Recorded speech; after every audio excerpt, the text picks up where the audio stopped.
तुम जैसा महाज्ञानी भी इस मायाजाल को समझ ही नहीं पाया और इस परम सत्य को भुला बैठ। देखो, मैंने विभिन्न ब्रह्मांडों के ब्रह्माओं को यहाँ आमंत्रित किया ताकि तुम्हें अपने विषय में भी सत्य का ज्ञान हो। तुम केवल एक के रचयिता हो। इससे बड़े ब्रह्मांडों में तुमसे कहीं अधिक शक्तिशाली ब्रह्मा भी है। যদি বলি তুমি যে জগতে বাঁচছো সেটা সত্যের একটুখানি অংশ মাত্র। একটা জগৎ আছে যেখানে কণা একই সঙ্গে একাধিক স্থানে থাকতে পারে, এবং এই ধারণা শুধু কোয়ান্টাম থিওরি নয়, ছিল হিন্দু ধর্মেও। তো আমি ইন্দ্রনীল, আর তোমরা দেখছো বংসুপস চ্যানেল, ফ্রেমসের মধ্যে ফ্যান্ডাম। তো আজকে আমরা কথা বলবো এই মাল্টিভার্স আর কোয়ান্টাম রিয়েলম থিওরি নিয়ে। তো চলো বেশি দেরি না করে শুরু করা যাক। কোয়ান্টাম রিয়েলম এমন একটা জগৎ যা আমাদের এই ইন্দ্রিয় জগতের বাইরে অবস্থিত, যাকে আমরা দেখতে পাই না এবং যার অনুভবও বুঝতে পারি না। এখানকার বাস্তবতা খুবই অদ্ভুত। এখানে একটি কণা একাধিক অবস্থায় থাকতে পারে, আর যেখানে কণার আচরণ নিমেষে বদলে যেতে পারে। আর এই নিয়েই শুরু হলো বিজ্ঞান আর কল্পনার এক যুগলবন্দি যাত্রা।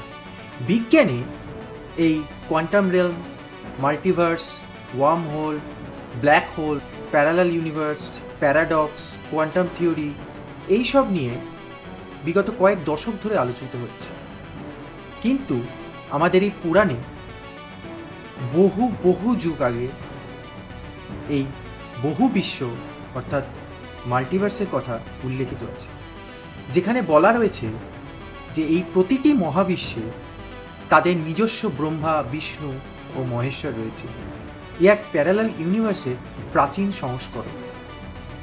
মহাভারতে যখন অর্জুন যুদ্ধের ঠিক শেষ লগ্নে এসে দাঁড়িয়ে ভাবছিল যে কিভাবে তার সামনে দাঁড়ানো তারই পরিবারের লোকেদের উপর অস্ত্র চালাবে, তখন কৃষ্ণ, যে তার সারথি ছিল, অর্জুনকে তার বিশ্বরূপ দেখিয়েছিল। সেই ক্ষণ মুহূর্তে অর্জুন দেখেন শত শত জন্ম ও মৃত্যুর এক অলৌকিক অদ্ভুত ঘটনা, আর তার সাথে এই মহাবিশ্বের প্যারালাল ইউনিভার্সের ভাগ।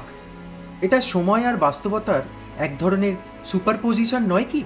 যেখানে আইনস্টাইন বলেছিলেন যে সময় স্থির নয়, সময় বাঁক নেয়।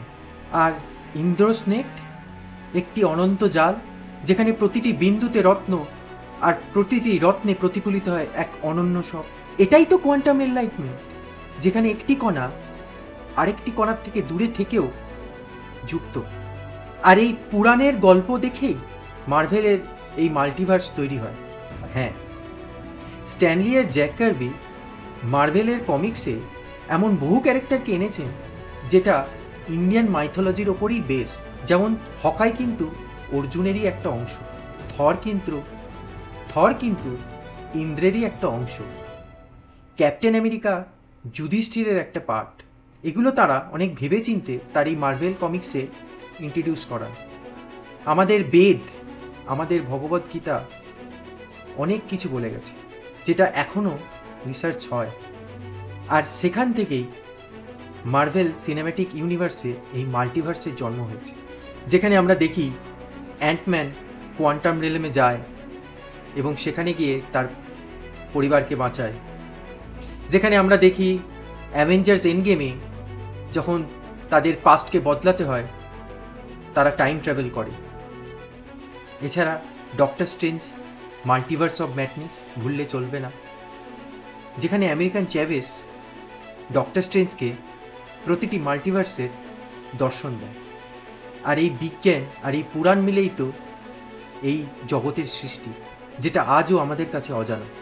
হিন্দু কসমোলজি বা আমাদের এখন আধুনিক বিজ্ঞান, এই দুটো পড়লেই জানা যায় যে ব্রহ্মাণ্ড বারবার ধ্বংস হয়েছে এবং তার সৃষ্টি হয়েছে। আর এটাই তো ইটার্নাল ইনফ্লেশন বা সাইক্লিক ইউনিভার্সের থিওরি তৈরি করে।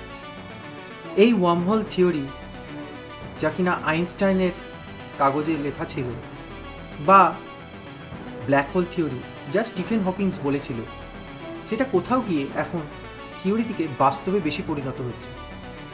কারণ জেমস ওয়েব টেলিস্কোপ সম্প্রতি কিছু এমন ইমেজেস তুলে ধরেছে যেগুলো এই ব্ল্যাক হোল থিওরিকে থিওরির পাতা থেকে রিয়ালিটিতে এনে দিয়েছে। আর বিগ ব্যাংয়ের আগের কিছু এমন ইউনিভার্সের ইমেজেসও তুলে এনে দিয়েছে, তাতে আমাদের কল্পনা শক্তিকে বাস্তবে পরিণত হতে দেখা যাচ্ছে। তো সায়েন্স ফিকশন মুভিতে যেগুলো একসময় মনে হতো কল্পনা, সেগুলো কিন্তু আস্তে আস্তে বাস্তব দিকেই যাচ্ছে। তোমাদের ধারণা কি এই কোয়ান্টাম থিওরি নিয়ে বা এই মাল্টিভার্স নিয়ে? তোমরা কি বিশ্বাস করো এই প্যারালাল ইউনিভার্সের কথা? আমি তো বিশ্বাস করি। তো তোমরা কি ভাবো সেই মত অবশ্যই কমেন্ট সেকশানে জানাও। আর আমার এই ভিডিওটা তোমাদের কাছে কতটা উপভোগ্য হয়েছে, তোমাদের কি কিছু ইনফরমেশান নতুন দিতে পেরেছে, সেটাও তোমরা জানাও। তোমাদের এই ভিডিওটা ভালো লাগলে তোমরা তোমাদের বন্ধুবান্ধবের সাথে শেয়ার করো।